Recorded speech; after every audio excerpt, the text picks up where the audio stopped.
Assalamualaikum warahmatullahi wabarakatuh. Bersama saya Syufan dari BelagaFX.com.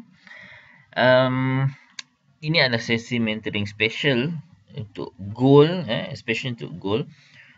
Sebab ada banyak permintaan daripada students yang dah belajar kelas analisis teknikal harga emas dan juga yang non-student pun ada.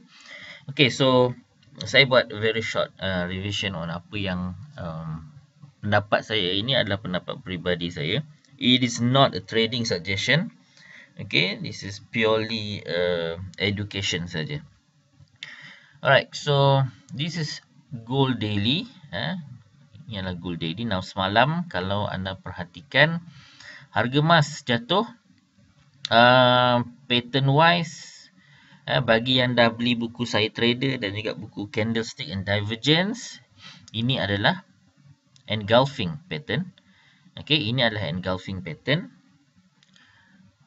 Now, saya ada, kalau anda follow juga saya sebelum ni, saya ada kata ada satu resistance dekat sini. Saya nak tengok adakah boleh harga emas melepasi 12.50. Okay, ini adalah satu resistance dan yes, hampir high ni berapa ni? 12.44 ini adalah ya 12.44.69, 12.44.49. So ni tinggi sikit. Okay, $5 menghampiri resistance and then boom, dia turun. So nampaknya hari ini dia turun, dia masih lagi meneruskan momentum penurunan yang semalam, but still ini adalah satu high. Okay, remember this, ini low.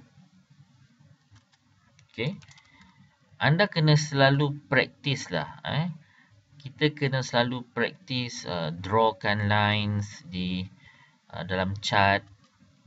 Betul ke salah tu nombor 2 lah. Yang penting kena rajin buat analisis sendiri.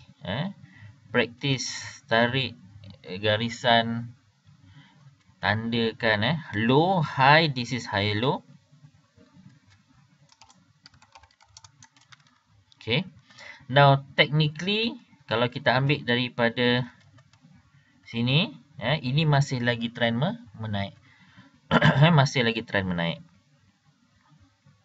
Okay, so ada support di area sini dekat 12.19 atau biasanya saya suka genapkan ni lah 12.20 macam tu. Kalau tengok pada harga sekarang, sekarang ni dekat 12.24 so ada lagi $4 menghampiri support. Now kalau dia boleh break support ni, that's good, that's a sign. Itu adalah tanda. So itu adalah tanda yang dia mungkin akan jatuh lagi lah.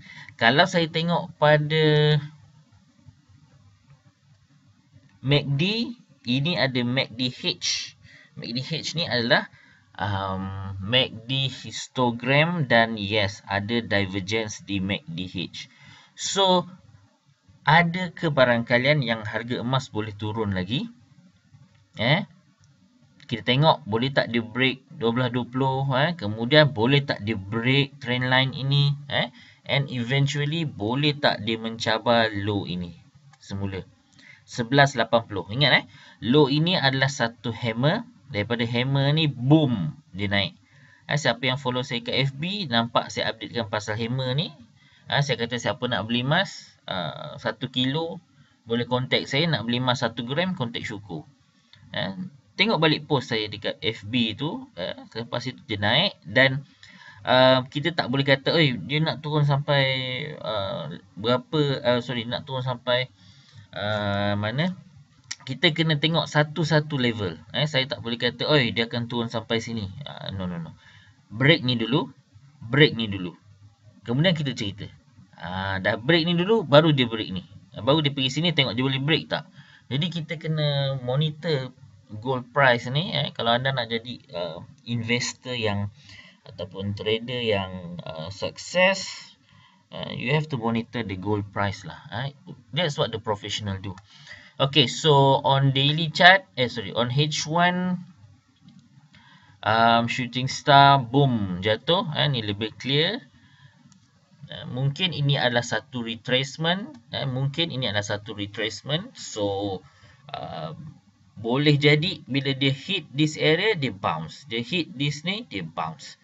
Okay, kita cuma ambil satu kemungkinan kalau dia break, dia juga kemungkinan yang kedua dia juga boleh bounce di support. Okay, still a divergence dekat H1. News tu dia, ini reason dia. See, gold price retreat as equity trade to a new all-time high. Equities ni, bagi siapa yang beli buku analisis fundamental harga emas, equities refer to US stock market, especially we are looking at S&P 500 dan juga Dow Jones. Okay, so ini artikel ni bukan saya tulis lah. So dia tulis kat sini, today gold traded under moderate pressure and as of 5 Eastern Standard Time is trading approximately $10 lower. Spot gold at 12.31 with April futures trading roughly $6.5 lower at 12.23 per ounce. This ended the daily advance in gold, which had prices increasing over the last 5 consecutive days. Now, there are multiple factors that can be cited for today's sales off. The first is a tremendous advance in US equities. There you go. Resulting new record high Dow Jones, DJIA, S&P and Nasdaq. 3. Biasa kita tengok 2 dan benchmark yang banyak orang refer sebenarnya dekat sini lah. Tapi no problem, ada 3 buat je.